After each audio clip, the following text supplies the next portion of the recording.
Sir ಒಂದು ನಿಮಿಷ just hold for A second. Ravikumar Ganiga ಅವರು ಮಾನ್ಯ ಮಂಡ್ಯ ಭಾಗದ ಶಾಸಕರು, ಸುರೇಶ್ ಕುಮಾರ್ ಗೌಡ್ರು ನಮ್ಮ ಜೊತೆ ಜೆಡಿಎಸ್ ನ ಮಾಜಿ ಶಾಸಕರು ದೂರವಾಣಿ ಸಂಪರ್ಕದಲ್ಲಿದ್ದಾರೆ. ವಿಸ್ತಾರ ಜೊತೆ ಮಾತಾಡೋದಕ್ಕೆ ಸುರೇಶ್ ಸರ್ ನಮಸ್ಕಾರ, ಗುಡ್ ಮಾರ್ನಿಂಗ್ ಸರ್.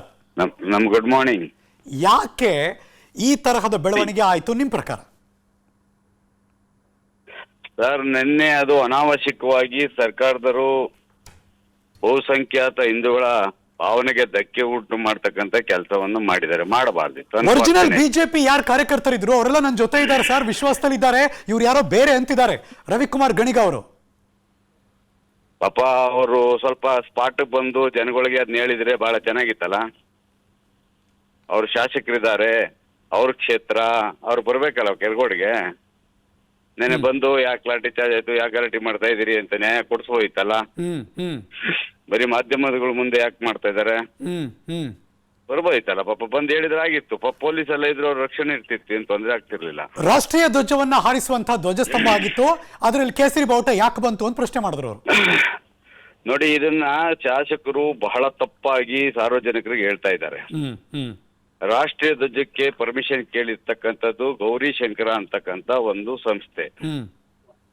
ಆದ್ರೆ ಅರ್ಜುನ ಸ್ತಂಭ ಮತ್ತೆ ಭಗವಾನ್ ಧ್ವಜ ಹಾರಿಸ್ಲೇಬೇಕು ಅಂತ ಹೇಳಿ ರಾಮ ಭಜನಾ ಮಂಡಳಿಯವರು ಮತ್ತೆ ಯೋಗೇಶ್ ಅಂತ ಅದರ್ಸ್ ಅಂತ 2 ಅರ್ಜಿಗಳನ್ನ ಕೊಟ್ಟಿರ್ತಾರೆ. ಆ ಅರ್ಜಿಗಳ ಮೇಲೆ ಗ್ರಾಮ ಪಂಚಾಯತಿ ರೆಸೊಲ್ಯೂಷನ್ ಮಾಡಿಕೊಟ್ಟಿರುತ್ತೆ. ಇವ್ರು ಅದನ್ನ ಬಿಟ್ಟು ಇನ್ನೊಂದ್ ಯಾವ್ದೋ ವಿಷಯಗಳು ಹೇಳ್ತಾರೆ, ಅದು ವಿಷಯಾಂತರ ಮಾಡ್ತಾ ಇರ್ತಕ್ಕಂಥ ಅವರು. ರವಿಕುಮಾರ್ ಸರ್, ಎನಿ ಕ್ಲಾರಿಫಿಕೇಶನ್ ನಿಮ್ಮಿಂದ? ನೋಡ್ರಿ, ಸುರೇಶ್ ಗೌಡ್ರಿಗೆ ಪಾಪ ರಾಜಕೀಯ ಮಾಡ್ಬೇಕು ಅಂತ ಅಲ್ಲಿ ಬಂದಿದ್ದಾರೆ. ಅವ್ರಿಗೆ ಜನರ ಪ್ರೀತಿ, ವಿಶ್ವಾಸ, ನಂಬಿಕೆ, ಒಕ್ಕಲುತನ ಅಂತ ಗೊತ್ತಿದ್ರೆ ಈ ತರ ಮಾತಾಡ್ತಿರ್ಲಿಲ್ಲ. ಅಲ್ಲಿ ಕಣ್ಮುಂದೆ ಲೆಟರ್ ಇದೆ, ಗೌರಿ ಶಂಕರ ಟ್ರಸ್ಟ್ನವರು. ಅರೆ, ಗಲಾಟೆ ಆದ್ಮೇಲೆ 1000 ಲೆಟರ್ ಸೃಷ್ಟಿ ಮಾಡ್ಕೊಳಕ್ಕೆ ನೀನು ಇರ್ಬೇಕು. ಅದ್ಯಾ ನಾನ್ ಲೈಫಲ್ಲಿ ಫಸ್ಟ್ ಟೈಮ್ ಕೇಳಿದ್ದು ಅರ್ಜುನ ಧ್ವಜಸ್ತಂಭ ಅಂತ ನಿನ್ನೆ ಬೆಳಿಗ್ಗೆ. ನೋಡ್ರಿ, ನನಗೂ ಬಂದು ಆ ಧ್ವಜ ಹಾಕ್ತೀನಿ ಅಂತ ಏನ್ ಓಡಾಡ್ತಾವ್ರಲ್ಲ, ಅಣ್ಣ ಭಾರತದ ಬಾವುಟ ಹಾಕ್ತಿವಣ್ಣ, ನೀನು ಡೊನೇಷನ್ ಕೊಡ್ಬೇಕು ಅಂದ್ರು. 20ನೇ ತಾರೀಕು ಕುಮಾರಣ್ಣ ಬರ್ತಾರೆ ಬನ್ನಿ ಅಂತ ಕರೆದು, ಎಷ್ಟ್ ಗಂಟೆಗೆ? 2 ಗಂಟೆ ಮಧ್ಯಾಹ್ನ ಬಂದ್ಮೇಲೆ ಕುಮಾರಣ್ಣ 4 ಗಂಟೆಗೆ ಬರ್ತಾರೆ ಅಂತ 2 ಗಂಟೆಗೆ ಕರೆಯಕ್ ಬಂದಿದ್ದೀರಾ. ಇನ್ನೊಂದಿನ ನಾನು ಕರೀಲಿ ಬಂದು ನಾನು ಡೊನೇಷನ್ ಕೊಡ್ತೀನಿ ಅಂದೆ. ಭಾರತದ ಬಾವುಟ ಹಾಕ್ತಿವಿ ಅಂತಾನೆ ಆ ಹುಡುಗರು ಬಂದಿದ್ದು. ಇದ್ದಕ್ಕಿದ್ದಂಗೆ ಕೇಸರಿ ಧ್ವಜ ಹಾಕೊಂಡಿದ್ರು. ನಾವ್ ಯಾರು ಕೇಳಿಲ್ಲ. 15 ದಿನದಿಂದ ಹಾರಾಡ್ತಾ ಇದೆ. ನಾನು ಅಲ್ಲೇ ಓಡಾಡ್ತಾ ಇದೀನಿ, ಅಲ್ಲೇ ಬಸ್ ಸ್ಟ್ಯಾಂಡ್, ಅಲ್ಲೇ ದೇವಸ್ಥಾನ ಉದ್ಘಾಟನೆ ಹೋಗಿದ್ದೀನಿ. ನೆನ್ನೆನೋ ಮಂಡ್ಯದಲ್ಲಿ ಫಂಕ್ಷನ್ಗಳಿಗೆ ಓಡಾಡ್ತಾ ಇದೀನಿ.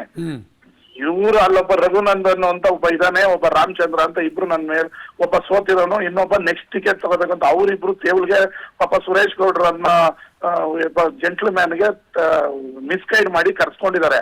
ಇವರು ಇನ್ನೇನ್ ಪಕ್ಷದವ್ರು ಕರೆದವ್ರೆ ಅಂತ ಬಂದಿದ್ದಾರೆ. ನೀವು ಸ್ಪಾಟ್ಗೆ ಹೋಗಿದ್ರೆ ನಿಜ ಸ್ಥಿತಿ ಗೊತ್ತಾಗ್ತಿತ್ತು, ವಾಸ್ತವತೆ ದಿನ ಸ್ಪಾಟ್ ಅಲ್ಲೇ ಇದೀನಲ್ರಿ. ಶನಿವಾರ ಮಧ್ಯಾಹ್ನ ಅಲ್ಲೇ ಹೋಗಿದ್ದೀನಿ. ಶನಿವಾರ ಮಧ್ಯಾಹ್ನ ಈಗ ಹೇಳದ್ದಲ್ಲ, ಕೇಸರಿ ಧ್ವಜನ ಇಳಿಸಿ ಭಾರತದ ಬಾವುಟ ಹಾಕ್ತಿವಿ ಅಂತ ಹೇಳಿ ಬೆಳಗ್ಗೆ 9 ಗಂಟೆಗೆ ಒಪ್ಕೊಂಡು, ನಾನೇನ್ ಹೇಳ್ದೆ, ಕೇಸರಿ ಧ್ವಜ ಬನ್ನಿ ಹಾಕಣ, ರಾಮ ಮಂದಿರ ಎಲ್ಲಿದೆ, ಖಾಸಗಿ ದೇವಸ್ಥಾನ ಎಲ್ಲಿದೆ, ಖಾಸಗಿ ಜಾಗ ಎಲ್ಲಿದೆ, ಅದ ಇಡೀ ಖರ್ಚು ನಾನೇ ಕೊಡ್ತೀನಿ, ನಾನೇ ಮಂತ್ರಿಗಳನ್ನ ಕರೆದು ಇನಾಗ್ರೇಷನ್ ಮಾಡ್ತೀನಿ ಬನ್ನಿ ಅಂತ ಹೇಳಿದೀನಿ. ಸುರೇಶ್ ಗೌಡ್ರು ಪಾಪ ಅವ್ರಿಗೆ ಮಿಸ್ಗೈಡ್ ಮಾಡಿದ್ದಾರೆ. ಅದ್ ಏನಾಗಿದೆ, ಅಲ್ಲೊಬ್ಬ ಲಾಯರ್ ಇದ್ದಾನೆ, ಅವನು ಮತ್ತೆ ಇದಕ್ಕೆಲ್ಲ ಸೃಷ್ಟಿಕರ್ತನೆ ಅವನು. ಅಂಬೇಡ್ಕರ್ ಸಂಘನ ಎತ್ಕಟ್ಟಿರೋದೇ ಅವನು. ಯಾರು? ಇಂಡೈರೆಕ್ಟ್ ಆಗಿ ಯಾರು? ಅಲ್ಲೊಬ್ಬ ಲೋಕಲ್ ಜೆಡಿಎಸ್ ಕಾರ್ಯಕರ್ತ. ಇದು ಟ್ರ್ಯಾಪ್. ಇದು ಅಲ್ಲಿನ ಜನರನ್ನ ಟ್ರ್ಯಾಪ್ ಮಾಡಿರೋದು. ಅಂದ್ರೆ ವ್ಯವಸ್ಥಿತವಾಗಿ ಪ್ಲಾನ್ ಮಾಡಿದ್ದಾರೆ ಅಂತ.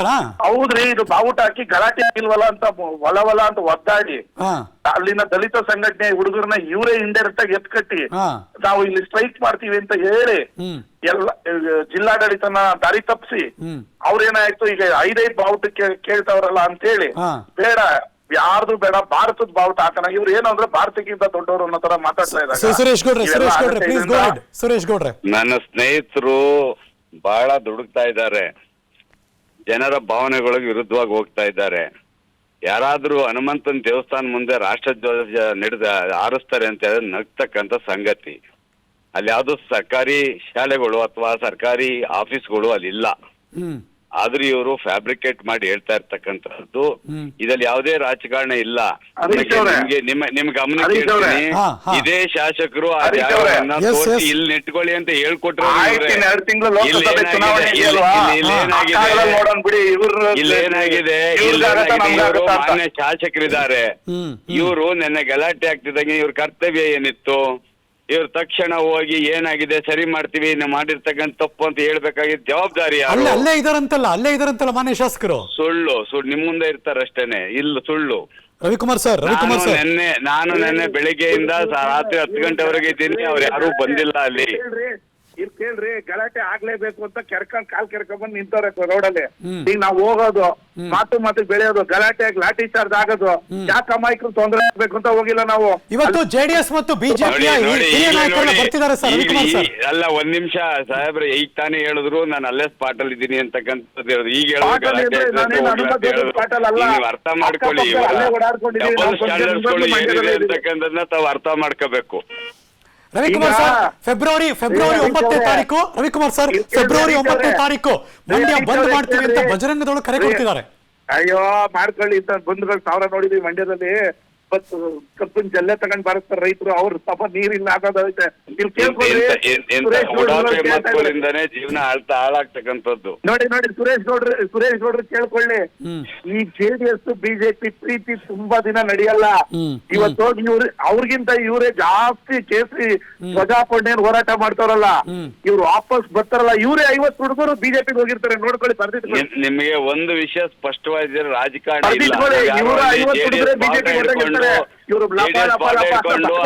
ಬಿಜೆಪಿ ಬಾರ್ಡರ್ ಇಟ್ಕೊಂಡು ಹೋರಾಟ ಮಾಡ್ತಾ ಇಲ್ಲ. ಅಲ್ಲಿ ನಾನು ಮೊದಲೇ ಸ್ಪಷ್ಟವಾಗಿ ಹೇಳಿದೀನಿ, ಕಾಂಗ್ರೆಸ್ನವರು ದುಡ್ಡು ಕೊಟ್ಟಿದ್ದಾರೆ, ಬಿಜೆಪಿಯವರು ಕೊಟ್ಟಿದ್ದಾರೆ, ದಳನೂ ಕೊಟ್ಟಿದ್ದಾರೆ, ರವಿಕುಮಾರ್ ಕೊಡ್ಬೋದು, ಇಲ್ಲ ಅಂತ ನಾನು ಹೇಳ್ತಾ ಇಲ್ಲ. ಆದ್ರೆ ಇವರು ಬಹಳ ನಾನು ಮಂಡ್ಯದ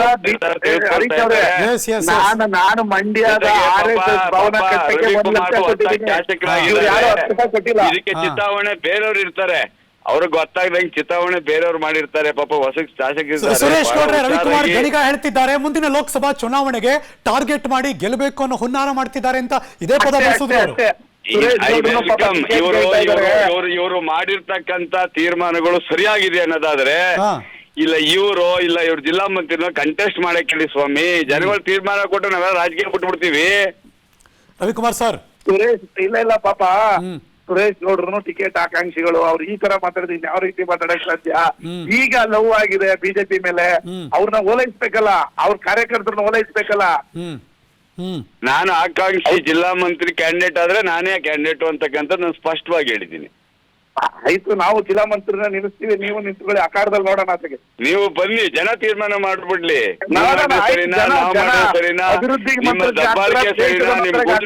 ಸರಿನಾ, ನಿಮ್ ಪೊಲೀಸ್ ಗೂಂಡಾ ರಾಜ್ಯ ಸರಿನಾ ನೋಡಬಿಡೋಣ, ಆಕಾರದಲ್ಲಿ ಒಪ್ಕೋಬೋಣ. ಅದಕ್ಕೇನಂತ ಆಯ್ತು, ನೋಡಬಿಡೋಣ.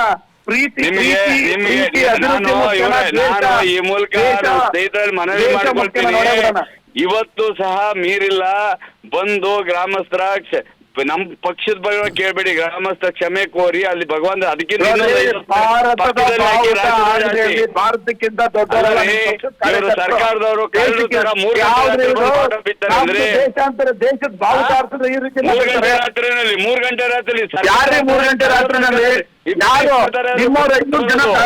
ರಾಷ್ಟ್ರಧ್ವಜವನ್ನ 3 ಗಂಟೆ ಒಂದು ರಾಷ್ಟ್ರಗೀತೆ ಆಡ್ಲಿಲ್ಲ.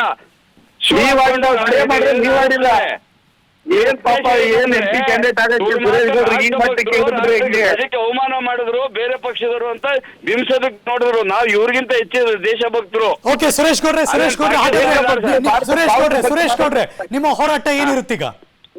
ನಮ್ಮ ಹೋರಾಟ ಮಂಡ್ಯದವರೆಗೆ ಸುಮಾರು 20,000 ಪಾದಯಾತ್ರೆ ಮಾಡ್ತೀವಿ. ನಮ್ಮೆಲ್ಲ ನಾಯಕರುಗಳು ಬರ್ತಾ ಇದ್ದಾರೆ. ನಮ್ಮೆಲ್ಲ ಜಿಲ್ಲಾ ಮಟ್ಟದ ನಾಯಕರುಗಳು ಸಹ ಇವತ್ತು ನಮ್ಮ ಪಕ್ಷದಿಂದ ಇರ್ಬೋದು, ಬಿಜೆಪಿ ಪಕ್ಷದಿಂದ ಎಲ್ಲರೂ ಬರ್ತಾ ಇದೀವಿ. ಓಕೆ, ರವಿಕುಮಾರ್ ಗಣಿಗ ಸರ್, ರವಿಕುಮಾರ್ ಗಣಿಗ ಅವರೇ, ಹೋರಾಟ ಮುಂದುವರಿಸ್ತೀವಿ, ಬಿಡಲ್ಲ, ನಾವು ಬಂದ್ ಮಾಡ್ತೀವಿ, ನಮ್ಮ ಹೋರಾಟ ಚಾಲ್ತಿಯಲ್ಲಿರುತ್ತೆ ಅಂತಿದ್ದಾರೆ. ಇದನ್ನ ಆಂದೋಲನ ಮಾಡ್ತೀವಿ, ನಾವು ಶಾಂತಿಯುತವಾಗಿ ಮಾಡ್ತೀವಿ. ಓಕೆ, ರವಿಕುಮಾರ್ ಗಣಿಗ ಅವರೇ ಪ್ಲೀಸ್. MP ಎಲೆಕ್ಷನ್ ವರೆಗೂ ಆಂದೋಲನ ಇರುತ್ತಿದ್ದು ಇದು ನಮ್ಗೆ ಗೊತ್ತಿರೋದೆ. MP ಎಲೆಕ್ಷನ್ ಮುಗಿದ್ ಕೆಟ್ಟ ಸರ್ಕಾರವನ್ನ ಕಿತ್ತಾಕಿ ಧ್ವಜವನ್ನ ನಿರ್ಮಾಣ ಮಾಡೋವರೆಗೂ ಇರ್ತದೆ. ರವಿಕುಮಾರ್ ಗಣಿಗ ಅವರೇ, ಅಲ್ಲಿಗ ಮಾಜಿ ಮುಖ್ಯಮಂತ್ರಿ HD ಕುಮಾರಸ್ವಾಮಿ ಅವರು ಬರ್ತಿದ್ದಾರೆ, ಅಶ್ವತ್ಥ ನಾರಾಯಣ್ ಬರ್ತಿದ್ದಾರೆ, ನೀವು ಇರ್ತೀರಾ ಇವತ್ತು? ಸ್ವಾಗತ ಮದ್ಗೆ ಕೊಟ್ಟು ಸ್ವಾಗತ ಕೊಡ್ತೀವಿ. ಅವ್ರಿಗೇನು ತೊಂದರೆ ಆಗದಂಗೆ ಪಾದಯಾತ್ರೆ ಕರ್ಕೊಂಡು ಹೋಗ್ತೀವಿ ನಾವೇನೆ. ನಾನು ಗ್ಯಾರಂಟಿ ಸ್ವಾಗತ.